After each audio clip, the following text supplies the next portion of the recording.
여러분, 현대로템 하면 뭐가 떠오르시나요? 아마 많은 분들이 KTX나 지하철을 생각하실 텐데요. 그런데 지금 이 회사의 심장은 전혀 다른 곳에서 뛰고 있습니다. 바로 방산이죠. 오늘은 철도 회사의 이미지를 벗고 글로벌 방산의 거인으로 말 그대로 수익성의 혁명을 쓰고 있는 현대로템의 이야기를 한번 제대로 파헤쳐 보겠습니다.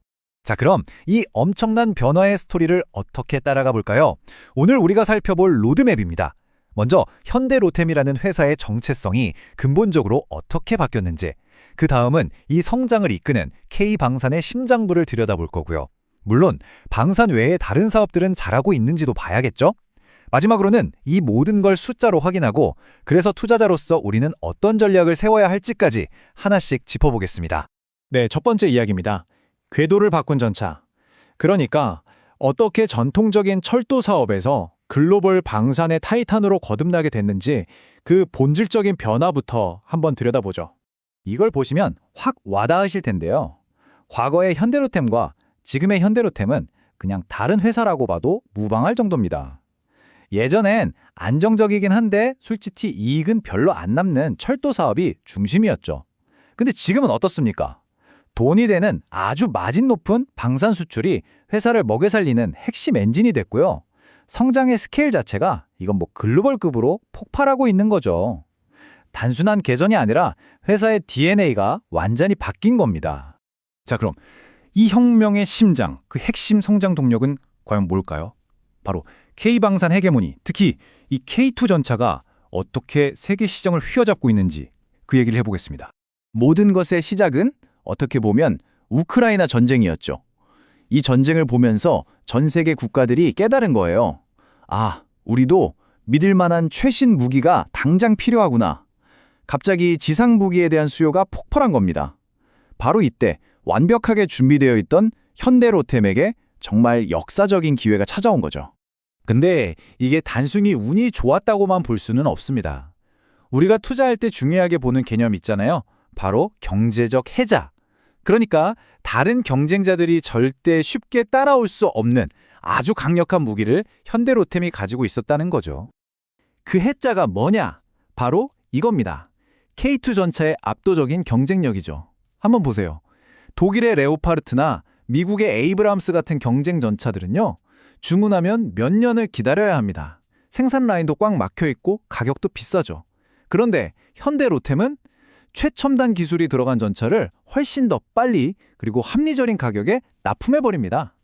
당장 발등에 불이 떨어진 국가들 입장에선 이게 완전 게임 체인저 아니겠어요? 자, 그런데 투자자 입장에서 이런 생각할 수 있잖아요. 그래서 방산 빼면 볼 거 없는 거 아니야? 아닙니다. 이야기의 다른 한 축, 바로 철도 사업과 미래 사업에서도 아주 의미 있는 변화, 부활의 엔진이 돌고 있습니다. 한때 현대로템의 발목을 잡던 게 바로 이 철도 사업이었어요. 영업이익률이 1, 2% 수준이었으니까요. 거의 돈이 안 남는 장사였죠. 그런데 이젠 완전히 달라졌습니다. 국내 시장에서 벗어나서 호주, 미국처럼 마진이 좋은 해외 사업에 집중하면서 체질 개선에 성공했어요. 2026년쯤 되면 영업이익률이 5%에서 7%까지 올라갈 거라고 하니까 이젠 철도 사업도 무시 못할 캐시카우가 되는 겁니다. 그리고 여기서 끝이 아닙니다. 더 먼 미래를 보고 있죠. 수소 인프라나 로봇 같은 차세대 먹거리에도 꾸준히 투자하고 있어요. 그러니까 방산이 지금 당장의 폭발적인 성장을 이끌고 철도가 안정적으로 받쳐주고 이 미래 사업들이 다음 세대의 성장을 준비하는 아주 이상적인 포트폴리오를 만들어가고 있는 거죠. 자, 지금까지는 스토리였고요. 이제부터가 진짜 중요합니다. 그래서 숫자로 증명이 돼? 라는 질문에 답을 해야겠죠. 이 혁명이 그냥 말이 아니라 실제 재무제표에 어떻게 찍히고 있는지 한번 보시죠.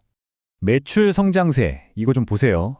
그냥 성장하는 수준이 아니라 거의 수직 상승에 가깝습니다.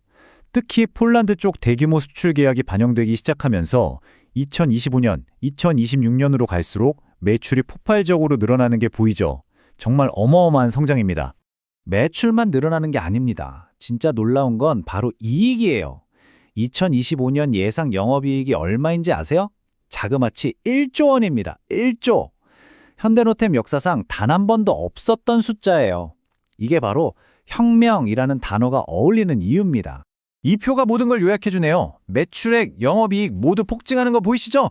근데 제가 투자자로서 진짜 주목하는 건 맨 아래에 있는 ROE, 자기 자본 이익률입니다. 쉽게 말해 회사가 자기 돈으로 얼마나 돈을 잘 버느냐는 건데 2026년 전망치가 무려 33%가 넘어요. 이건 정말 경이로운 수준의 수익성입니다. 제조업에서 이 정도 ROE가 나온다는 건 그야말로 돈 버는 기계가 됐다는 뜻이죠. 자, 여기까지 들으면 이거 당장 사야 하는 거 아니야? 싶으실 텐데요. 잠깐만요. 좋은 이야기만 들으면 안 되죠. 항상 리스크를 점검해야 합니다. 지금부터는 우리가 어떤 점을 조심해야 하고 그래서 어떤 투자 전략을 짜야 할지 가장 현실적인 이야기를 해보겠습니다. 성공적인 투자는요, 왜 이 주식이 오를까를 아는 것보다 왜 이 주식에 투자하면 안 될까, 그 이유를 아는 것에서 시작한다고 하죠. 우리도 한번 냉정하게 따져보자고요. 우리가 계속 주시해야 할 리스크들입니다. 수출 비중이 높으니까 당연히 환율에 민감할 거고요. 원자재 가격이 오르면 수익성이 나빠질 수 있겠죠. 그리고 가장 큰 걱정, 바로 피크아웃 우려입니다. 만약 갑자기 전 세계 평화 무대가 찾아오면 방산주에 대한 관심이 식을 수 있다는 거죠. 또 폴란드 계약 비중이 너무 높다는 점, 정부의 수출금융 지원 정책이 바뀔 수 있다는 점도 분명히 리스크 요인입니다. 그래서 이걸 바탕으로 애널리스트들은 크게 세 가지 시나리오별 전략을 제시하고 있습니다. 아주 실용적이죠? 예를 들어 루마니아 같은 데서 대형 계약이 또 터지는 강세 시나리오에선 30만 원 이상까지도 볼 수 있다는 거고요. 특별한 이슈 없이 흘러가는 중립 상황에선 20만 원대 중반에서 움직일 거다. 만약 악재가 터지는 약세 시나리오라면 20만 원 아래로도 갈 수 있으니 그때는 손절을 하거나 오히려 장기적인 관점에서 분할 매수를 시작하는 걸 고려해 볼 수 있다는 겁니다. 아주 명확한 가이드라인이죠. 결국 현대로템 투자의 핵심은 이겁니다.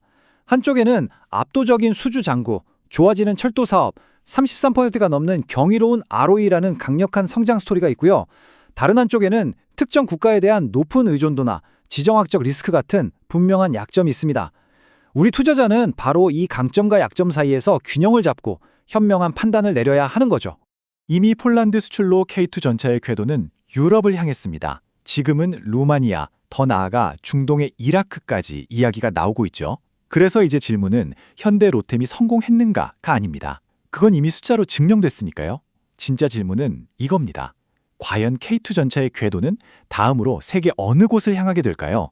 그 행보에 따라 현대 로템의 가치는 또 한 번 달라질 겁니다.